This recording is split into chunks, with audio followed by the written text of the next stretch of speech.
Дали е нормално да нема доволно возила на брза помош и да се чека екипа на брза помош на итна состојба 2 сати. Ја и Милош чекавме итна помош за момче 20 на години кое што имаше направено сообраќај. Саат време чекавме тачно. Дали е тоа подобро кај нас или во другите држави? Дали е нормално и дали е подобро во Австрија или во Македонија кога има некаде пожар? Луѓето немаат противпожарна опрема. Ваква опрема. Имаат просечна старост на камиони противпожарни возила 40 години. 7 милиона евра трошите за набавка на службени мобилни телефони во институциите, 0 денари за нови возила, за пожарна или за брза помош. Кога станува збор за јавниот превоз, например, во Македонија или во Швајцарија, каде што има автобуси, возови, не треба кола. Кај е подобро да живееш ако ти треба полициска заштита? Во Македонија или во Америка?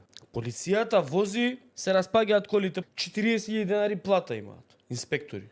Катастрофални услови за работа. Пола од станиците грејење немаат. Полициските станици во градовите возилата им се со ограничена квота за гориво. Ако нема гориво, нема да оди на интервенција. Кај е подобро за земјоделецот да работи земјоделие? Тука кај нас или во Австралија? Кај е подобро за индустријалецот да работи? Тука кај нас или во Турција, например? Да шити се. Слушај, они нихилизам. Не е тоа нихилизам, дефетизам.